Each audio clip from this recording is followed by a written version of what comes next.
The Johnson Wax Program with Fibber McGee and Molly.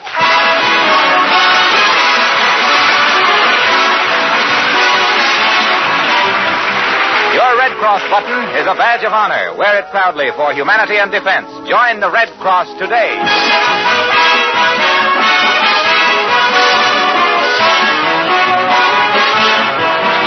The makers of Johnson's Wax and Johnson's Self-Polishing Glo-coat present Fibber McGee and Molly, written by Don Quinn, with songs by Martha Tilton and the King's Men, and music by Billy Mills. The show opens with Be Young Again.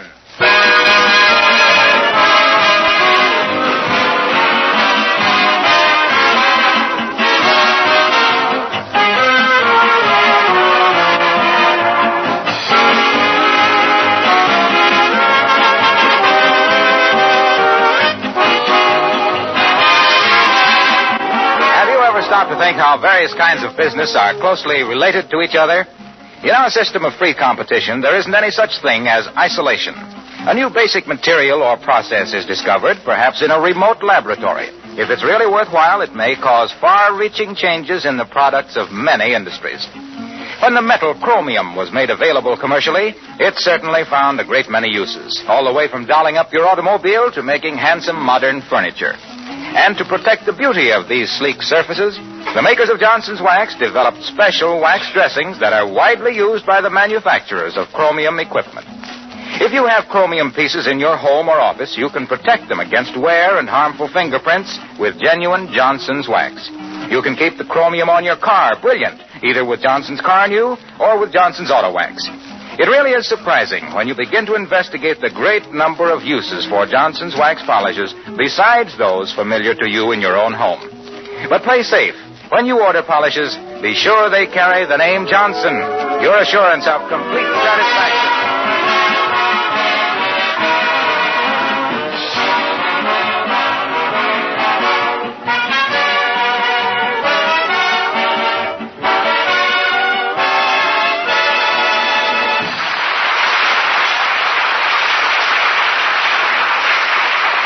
Excitement prevails in Wistful Vista today. Look Who's Laughing, the picture that our friends made with Edgar Bergen and Charlie McCarthy, is having its world premiere at the Bijou Theater tonight, and everybody is in a dither. And here at the airport, where they are waiting for the arrival of Bergen's plane, we find Fibber McGee and Molly.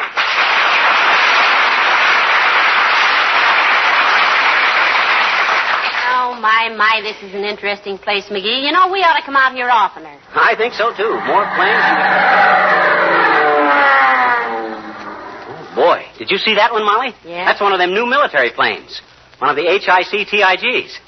The what? Yeah. HICTIG? Yeah. Here it comes, and there it goes. I'm thinking about buying a plane myself. Imagine me getting a sudden call to Washington, packing my bag, dashing out here to the airport, and leaping into my plane. Out the other side and down to the railroad station. With me on your heels. No, dearie. You stay down here where the terra is firma. Yeah, but Bergen says... Mr. Bergen isn't married. Maybe he ain't now, but wait till Mrs. Uppington goes to work on him. There's a grass widow that's out to make hay. Believe me. Hello there, kids.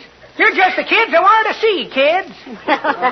What can we do for you, Mr. Oldtimer? Give me a couple of tickets to the premiere tonight. How's about it? Gee, I'm sorry, old-timer, but we had such a demand for him that I... No, come on, Johnny. I'll be in there whistling and stomping every time you come on the screen. Well, how loud can you whistle? Listen, daughter.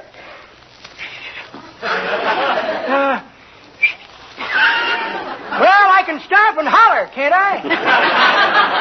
Well, I'll see if I can find you a couple later on, old-timer. Just now we're waiting for Bergen and McCarthy. Oh, they flying in? No, they're coming by rowboat. We came out here to throw them a rope.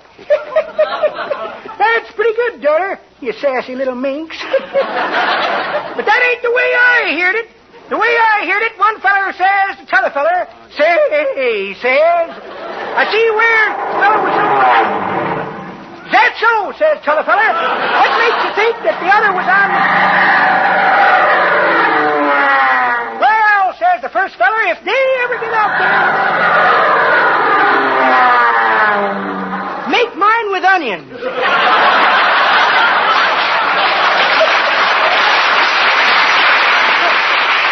Best one I've heard for a long time, kids. Hey, anything I like, it's a yarn with a punch. I always say... Attention, please. Attention. Oh, quiet, boys. Here's an announcement. Flight 79, plane leaving Gate 5 for Happy's Landing, Hot Springs, Warm Springs, Cold Springs, Chillicothe, and Orson's Wells will not be leaving. Must keep that guy busy announcing the planes that don't leave. Hey, old-timer, can I have a private word with you? Sure, Johnny. Excuse us a minute, daughter. Oh, that's all right, boys. I'll go inside and watch the passengers getting weighed. You know, it does things for my inferiority. I'll be back in a minute. Well, what's on your mind, Johnny? Look, I'll get you a couple of tickets for the premiere on one condition, old-timer. You want to make a deal? I'll do anything that's honest and above board, Johnny. Otherwise, it'll cost you 3 tickets. Look, when the picture is over, you walk back and forth amongst the people out in the lobby, see, and rave about how good I look on the screen. What do you say? 3 tickets. Okay, 3 tickets then. But it won't hurt your conscience any. I am good. Now remember, all you got to say is something like, "Boy, that McGee is a great actor, ain't he? Good and loud." You got it? I got it. Hey, that McGee is a great actor. Ain't he good and loud? No. You say it good and loud. Oh, So all the newspaper guys will hear it. Oh, yeah. Now, here's the 3 tickets. Hey. And don't let me down. Okay. I'll be in there pitching, Johnny. I'll give you a build-up that'll make Gary Cooper get on his horse and ride away in the sunset.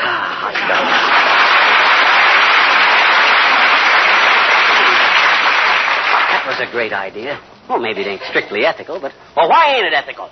Well, shucks, it's just publicity, ain't it? Well, yeah, but it's kind of underhanded. What's underhanded about it? Well, it's almost bribery. It ain't any such thing as bribery. All I done was... McGee, what are you so excited about? You're all red in the face. Oh, I was just having a little argument. I'm the most unreasonable guy to argue with. Hey. Wait. He's landing at the far end of the field. Well, let's run out and meet him. No, wait here. He'll taxi up to the gate. What? Take a taxi for that little way? That's too extravagant. Come on.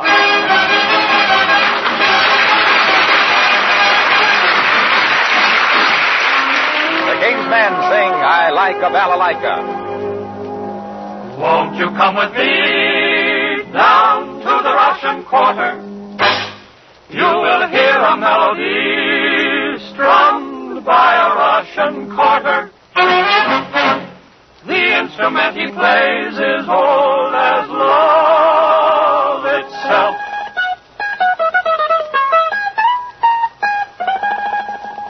It's called a balalaika.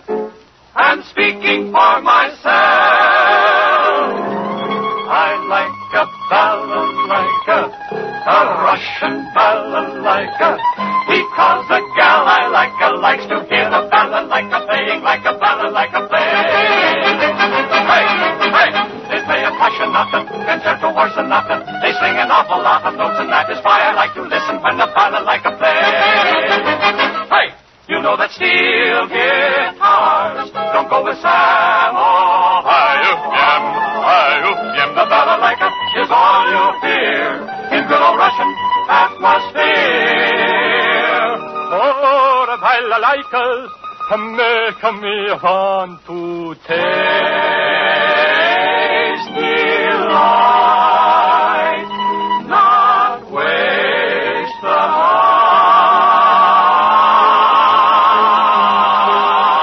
night. I like a balalaika, a Russian balalaika. I have no special reason why I like a balalaika, only that the gal I like to hear a balalaika playing like a balalaika play. Hey, it sets your heart to tingle, it sets your brain to jingle, 2 lips have got to mingle, a fellow can't stay single. Oh, I like a balalaika song.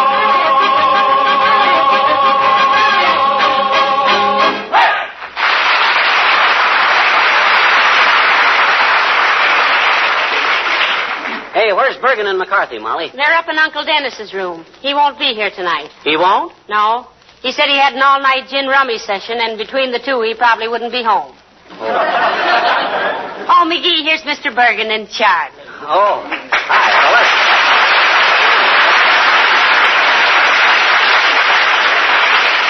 fellas. Find everything you need upstairs, fellas? Oh, yes, Fibber, yes. We're very comfortable, thank you. And you, Charlie? Oh, I'm all right, Mom. Don't mind if I call you Mom, do you? Huh? Not at all, Charlie. I love it. Good. That's approach number 17, boys. Make them feel maternal and you got them. Hey, where do you folks keep the bicarbonate? Well, what's the matter, Charlie? Don't you feel well?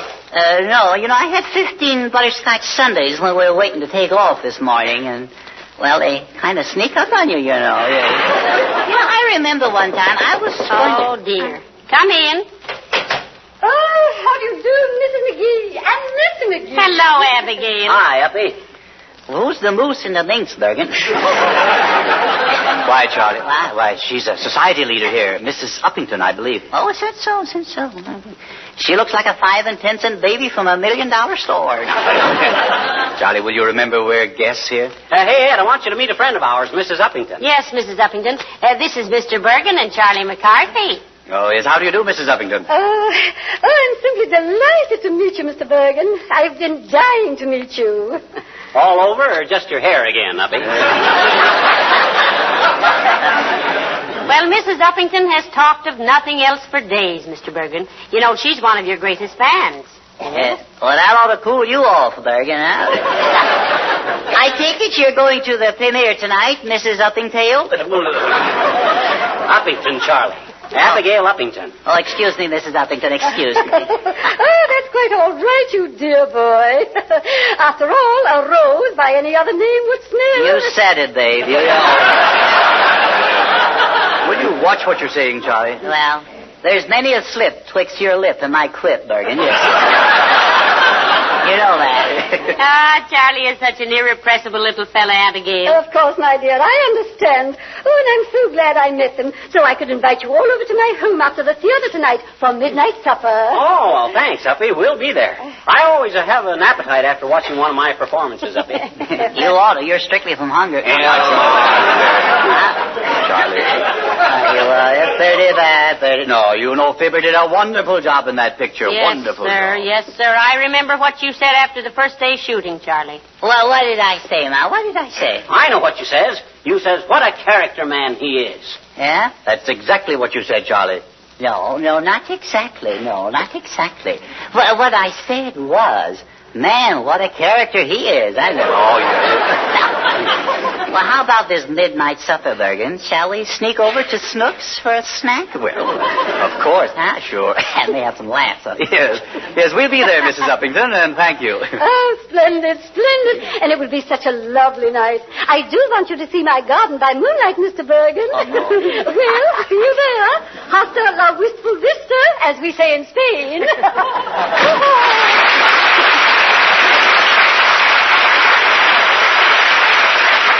You seem to have made quite an impression on her, Mr. Bergen. All you got to do to impress her is wear trousers and speak English. And broken English would do. A very charming woman, I thought. No, careful there, Edgar. She's setting her cap for you. Oh, my goodness, not that.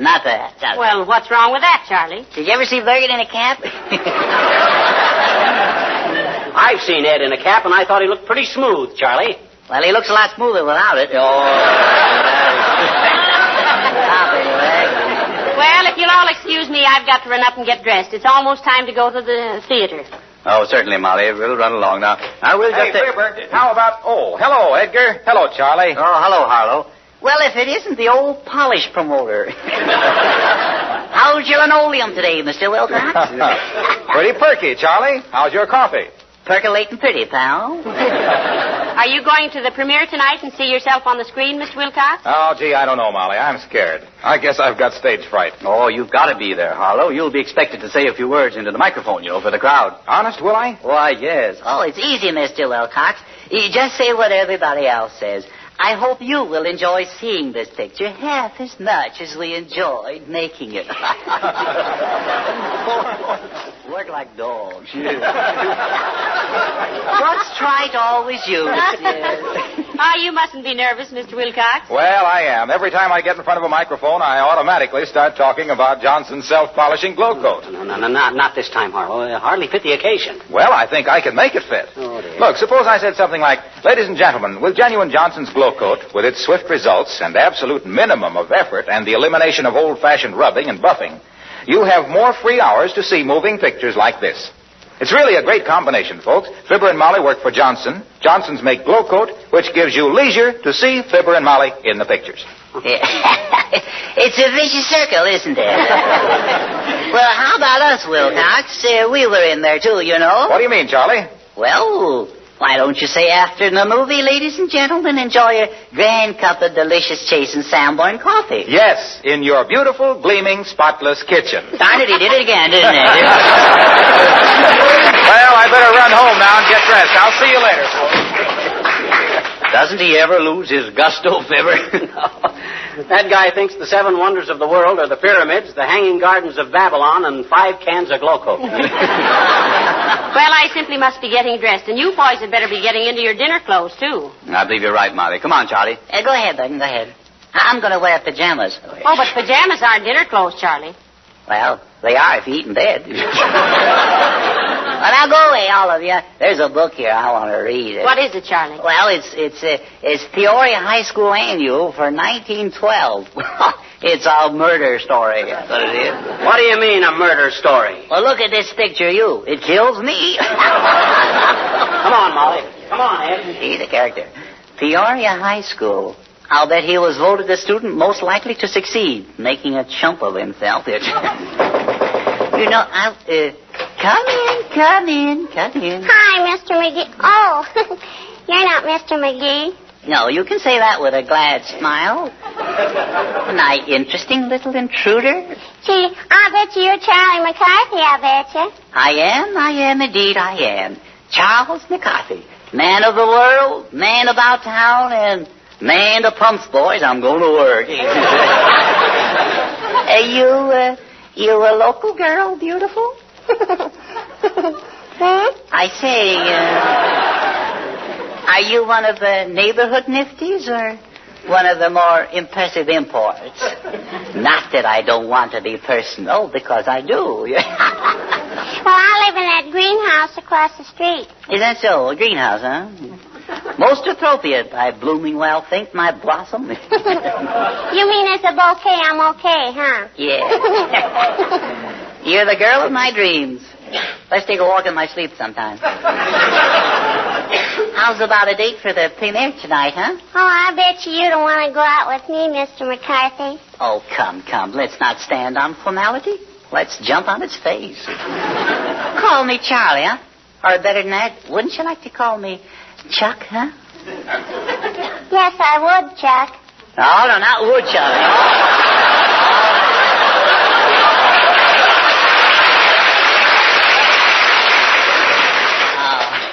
Okay, Charliekins. Oh, that's better, Charliekins. Will you say it again? Charliekins. Mozart never wrote music like that. Come over here and sit by me, angel face. Let's discuss us. I guess I better be going home. I gotta do my homework. Homework? Oh, tush. Going out with me is a liberal education. Though if Bergen was more liberal with me, I could be more liberal. Well, let's face facts. You know, I could go for a girl like you. Gee, could you? Yes, indeed. How about a little kiss? You good at oscillating? No, I always fall down. What was that? You said, was I good at ice skating, and I said I always fall down. So, ice skating and osculating are two very different things, my demi-debutante. Or didn't you know? Sure I know, I betcha. In ice skating, you gotta keep your feet, and in oscillating, you gotta keep your head. And if you think you're getting anywhere with that fast patter, you better get back in your den before somebody collects the bounty on you. So goodbye, Wolf.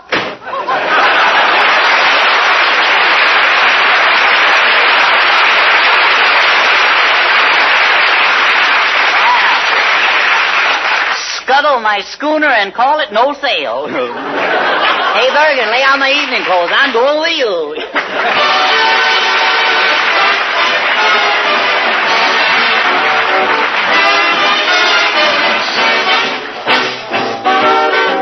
Arthur Tilton sings, I See a Million People.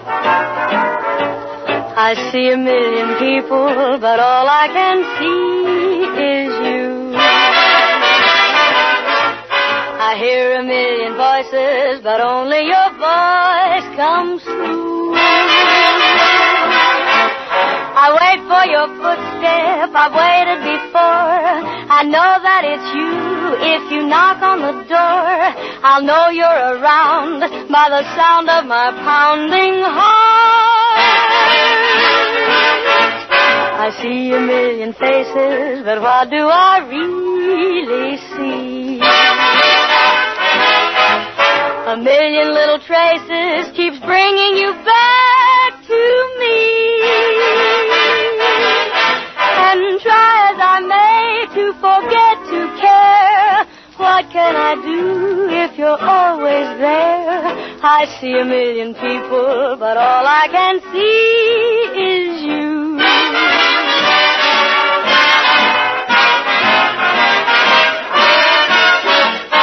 I've tried on my own to go it alone. I've tried to get lost in a crowd. But even when I wander the roaring streets, the picture of you repeats. I see a million faces, but what do I really see? A million little traces keeps bringing you back to me. And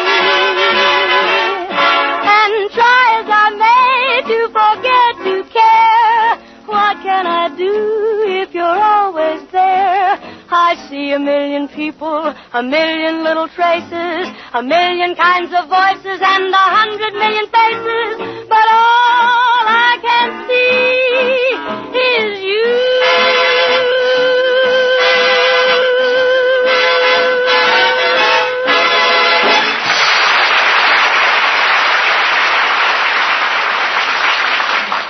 Excuse me, mister, but am I too late to see Look Who's Laughing? I couldn't find a place to park. I'm sorry, sir. It's just about over. In fact, it is over. You better stand to one side. Here comes the crowd now. Very good picture. Yes, I enjoyed it. Well, Molly, what do you think? Pretty good stuff, eh? Well, I thought it was very good, McGee. How was I? I don't know. I was busy watching me.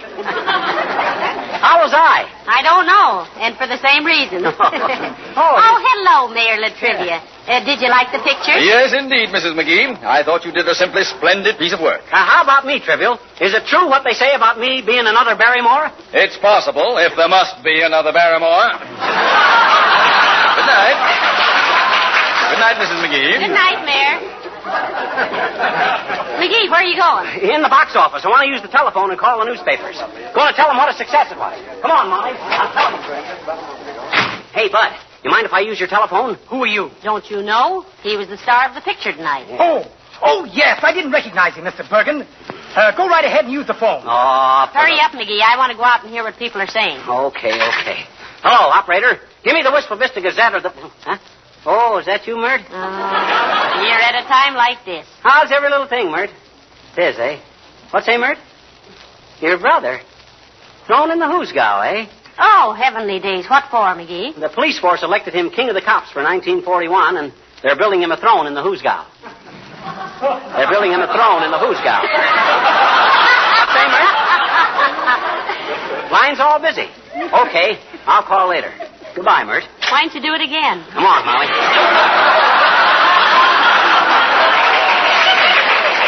Well, thanks, Bud. Okay, Mr. Bergen. Yes, I thought that wild airplane scene was the most exciting. It was the dishwashing scene that got me. I never liked Charlie McCarthy was talking to the fellow. Yes, sir. I always said that Edgar Bergen was one of the finest actors on the screen. What a job he did tonight. Hey. Yes, sir. Hey, old-timer. Come here a minute. Well, hello there, kids. Great picture, wasn't it? And what do you think of this Bergen boy? Really got something, eh? Yes, sir. Bergen is new. Hey, wait a minute. Did we have a deal on or didn't we? Eh? Oh, you mean them 3 tickets you gave me to talk you up, Johnny? Say, what is this? That's what I mean, and don't talk so loud, old-timer. What's the idea of double-crossing me? We heard you come out raving about Bergen. I know, Johnny. I'm sorry about that. Personally, as actors, you and Bergen are about even. But when you give me 3 tickets and he gives me $10, well, you can see how it is. Excuse me now, I gotta go I do my job. Yes, sir. That boy Bergen is potentially one of the greatest. Put a mucker on it. Dad, well, I'll be a monkey's uncle. Yes, and I hope your nephew is proud of you. Now, come on.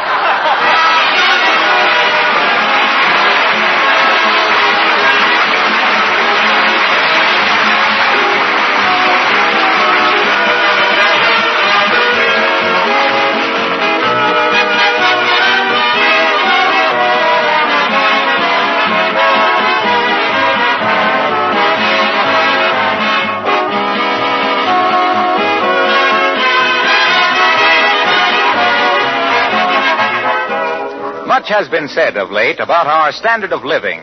There's no doubt it's about the highest standard the world has ever produced. In wages, in food resources, in daily living comforts, we're pretty lucky. The average man in his job, the average woman in her home, has much to be grateful for. That doesn't mean we're perfect or that we can't go on improving. We will. And manufacturers will go on developing new products to make our living still easier, more attractive. Look what the makers of Johnson's Wax did for you women when they brought out self-polishing Glo-coat. They solved an important problem for you: how to keep linoleum surfaces, especially kitchen floors, clean and beautiful without continuous scrubbing. Scrubbing, you know, is bad for linoleum, whereas Glo-coat did away once and for all with that chore. It saves countless hours of work every week because it needs no rubbing or buffing. Now, of course, to get Glo-coat results, you need the original, the genuine Johnson self-polishing Glo-coat at dealers everywhere.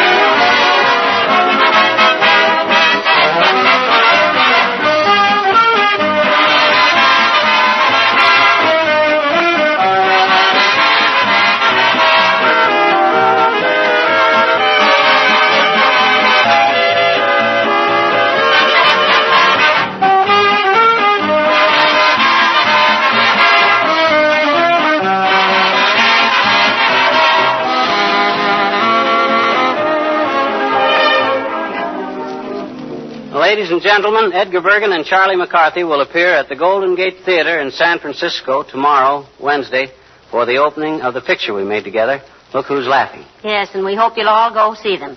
We had a lot of fun doing it, didn't we, dearie? Yeah, but I don't know. As good as I was in it, I really think I could still do better if I had the... You know, that's what everybody says. They do? Gee, ain't that wonderful? Oh, say, McGee, I almost forgot. RKO called this morning, and they want you to come back. Hot dog. They do? To make another picture? No. You left your correspondence course in how to act in the dressing room. Oh, so, good night. Good night, all.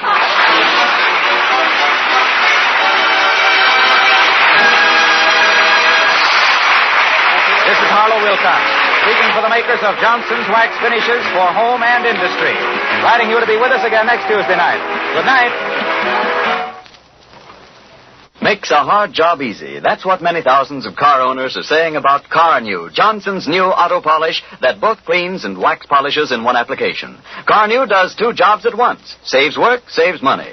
It will help you take better care of your car, increase its trade-in value. Get a can this week. Wax polish your car with Johnson's Car New, spelled C-A-R-N-U. This is the National Broadcast